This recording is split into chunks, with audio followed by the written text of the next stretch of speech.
Welcome to the Danish Free Press Society's conference on the Danish Muhammad cartoon crisis. On Wednesday, it is 10 years ago, I opened my daily, Jyllands-Posten, and noticed 12 cartoons of Muhammad. I must confess, I didn't have the slightest idea that these drawings would write history. So I threw out the newspaper. I didn't keep the iconic drawings.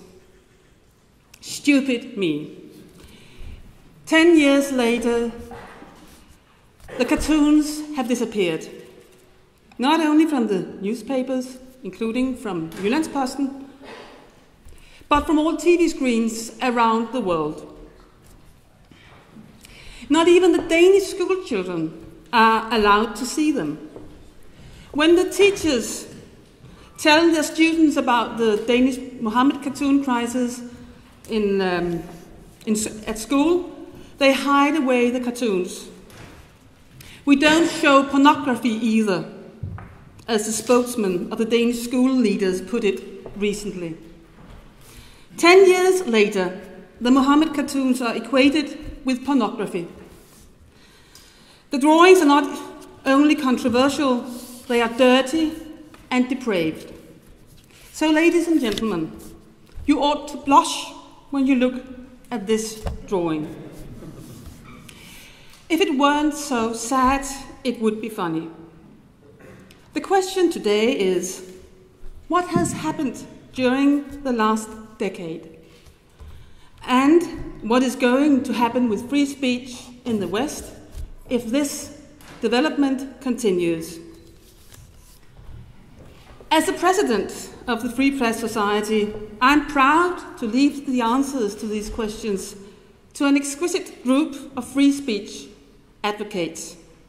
In our panel today, we have commentators, authors, editors from Germany, the United States, Norway, and Britain, who will shed international light on the Muhammad cartoon crisis. Please welcome Douglas Murray,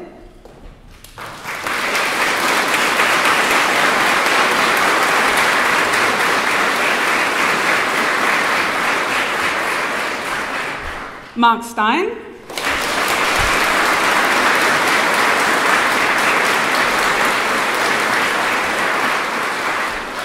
Vebjørn Selbekk,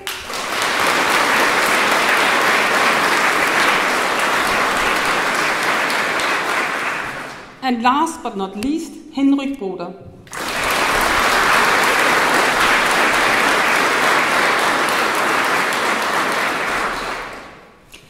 Before I leave the scene to the first speaker, Henryk Broder, I want to welcome Member of Parliament Marie Krarup from the Danish People's Party. It is thanks to the goodwill of her that we, the Free Press Society, is able to hold the conference behind the safe walls of the Parliament. And I'm happy Marie will open the conference. So, please, Marie.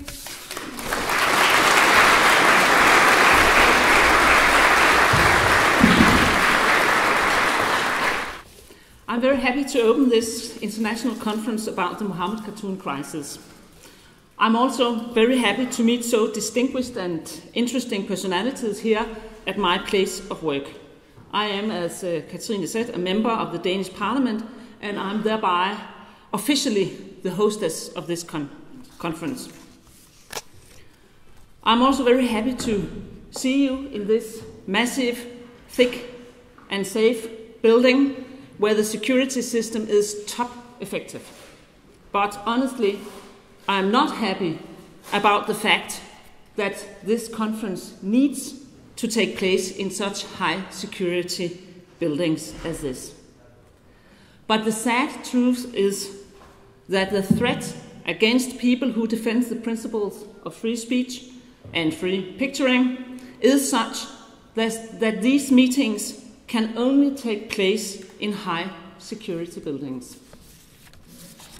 I would be happier if I could tell you that I see signs that this situation will soon change for the better.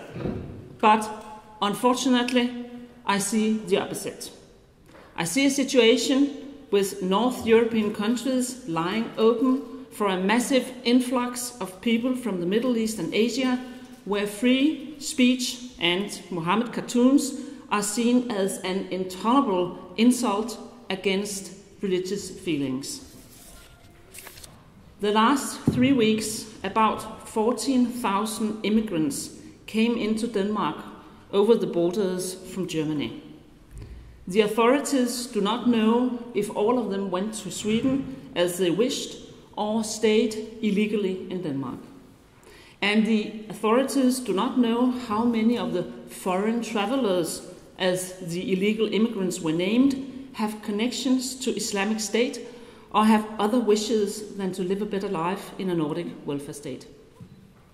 But a mild guess would be that some of the newcomers will take their cultural background so serious that they will not tolerate the liberal lifestyle of the Christian Protestant country in which they have arrived. At least that is what history tells us. A part of immigrants from Islamic countries will be able to adapt to the free world and raise children with liberal values, but most of them will have great difficulties to adapt to the new environment and will continue to value Islamic teachings and traditions and dislike the freedom of a Christian Protestant country. Some may even join organizations that fight against democracy and against the freedom of speech, at least when it comes to criticism of religion, or to be more specific, to criticize Islam. Unfortunately, only few political parties in this country have understood how difficult it is for immigrants with an Islamic background to adapt to free countries. Therefore, most parties have a very liberal integration policy and do not understand how important it is to underline day after day that in this country you can picture Muhammad as you wish every day if you wish, as well as you can call him all the names that you can think of, both nice and not so nice.